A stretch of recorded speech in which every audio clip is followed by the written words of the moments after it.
Halo, jumpa lagi bersama saya dalam studi Al-Quran.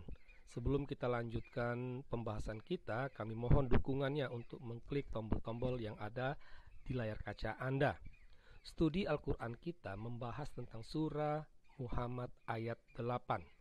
Dan ini merupakan sebuah telaah logis, sehingga sangat dibutuhkan akal sehat, ya, akal sehat untuk menonton video ini.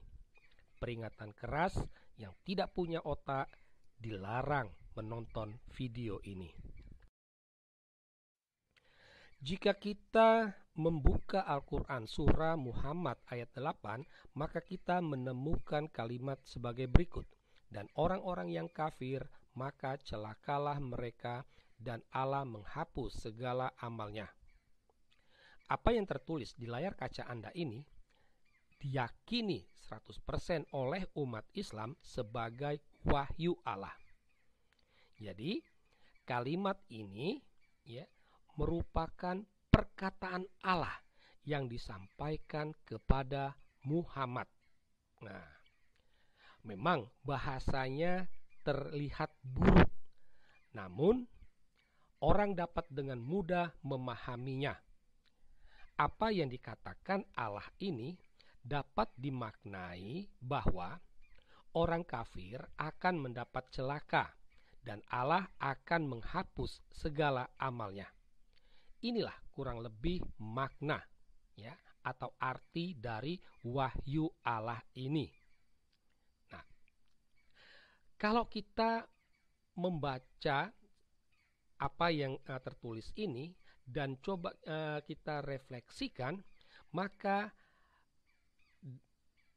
apa yang dikatakan ini merupakan penegasan ulang dari apa yang dikatakan oleh Allah dalam ayat 1 dari surah yang sama, ya.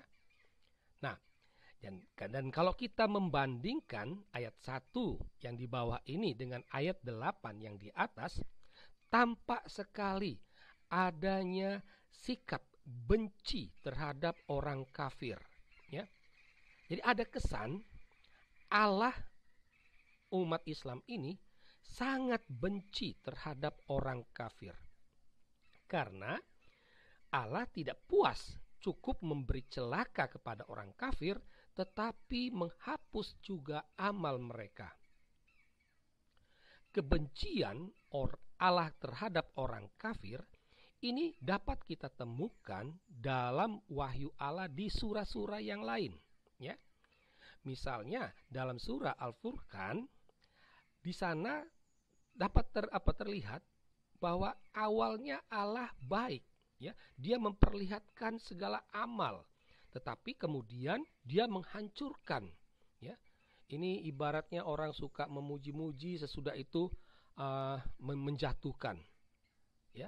Nah, itulah Allah orang Islam, ya. Dia sangat benci terhadap orang kafir. Selain itu juga dapat kita baca misalnya dalam surah Ar-Ra'd ayat 14 bahwa doa orang kafir itu hanya sia-sia belaka karena dimusnahkan oleh Allah, ya. Akan tetapi sangat menarik kalau kita membandingkan wahyu Allah yang penuh kebencian ini dengan wahyu Allah dalam surah Al-Baqarah, ya. Di sana dikatakan sesungguhnya orang-orang yang beriman, orang-orang Yahudi, orang-orang Nasrani dan orang-orang Sabi'in, siapa saja yang beriman kepada Allah dan hari akhir dan melakukan kebajikan, mereka mendapat pahala dari Tuhannya. Ya. Jadi artinya Allah dari masing-masing agama itu dia selalu memberi pahala kepada umatnya, ya. Itu. Tetapi menjadi pertanyaannya, ya, kenapa Allah menghancurkannya? Ini mungkin bisa kita kaitkan dengan surah Al-Furqan tadi, ya. Jadi Allah memperlihatkan amal kebaikan orang kafir, ya.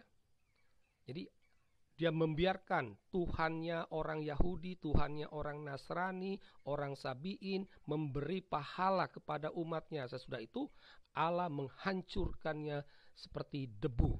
Ya, dari sinilah muncul pertanyaan, ya, kenapa Allah Islam itu suka mencampuri urusan agama lain? Ya, kenapa dia tidak senang orang kafir mendapat pahala dari Allahnya? Kenapa pahala tersebut dihancurkannya? Ini yang sangat menarik untuk kita renungkan.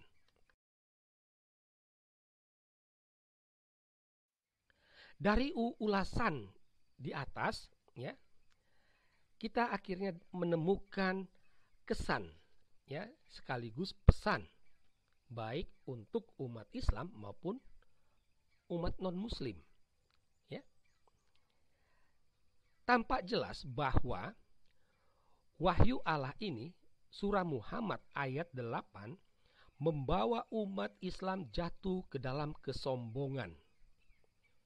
Dengan dasar wahyu inilah tak jarang umat Islam menyepelekan dan memandang hina kebaikan-kebaikan yang dilakukan oleh orang kafir. Mereka tidak bisa melihat niat tulus dari kebaikan orang kafir.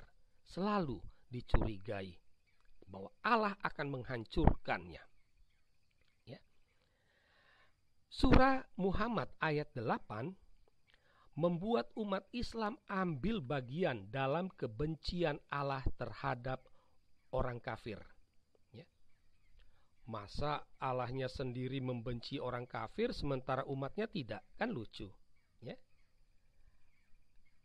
Karena itulah jamak ditemui sikap benci umat Islam terhadap orang kafir.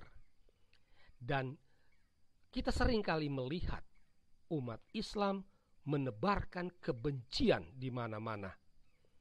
Tentulah akar kebenciannya itu ada pada kebencian Allahnya. Nah, kita bisa melihat bahwa akar kebencian ini itu ada pada sikap paranoid Allah. Harus jujur dikatakan bahwa Allah Islam parno terhadap orang kafir. Dia curiga orang kafir dapat menarik pengikut Muhammad meninggalkannya.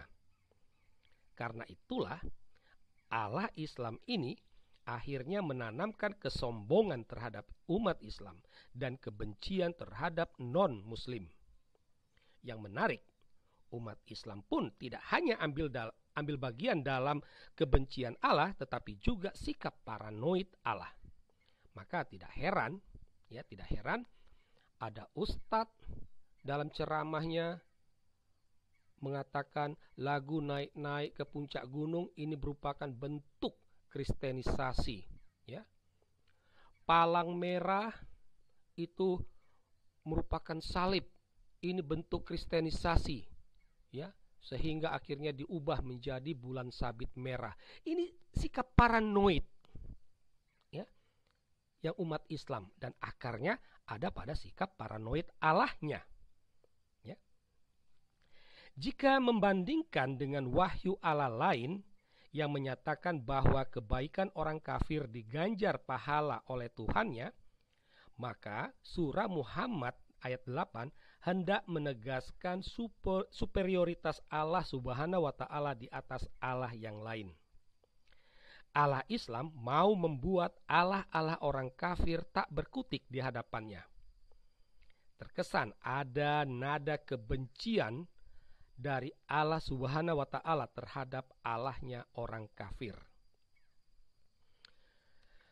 Wahyu Allah ini memaksa umat Islam untuk tetap setia kepada Islam. Ya. Jangan coba-coba murtad.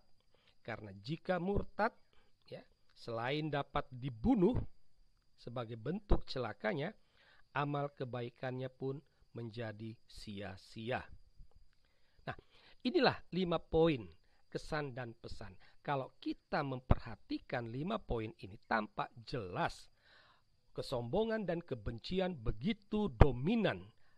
Ya, kesombongan dan kebencian ini bukan hanya ada pada Allah Subhanahu wa Ta'ala, tetapi umat Islam. Maka tidak heran kalau umat Islam selalu menebarkan kesombongan dan juga kebencian. Dari sinilah ya orang dapat menilai bahwa agama Islam adalah agama yang intoleran. Karena toleransi itu tidak ada ruang untuk kesombongan dan kebencian. Demikianlah kajian logis kita terhadap surah Muhammad ayat 8. Sekian dan terima kasih.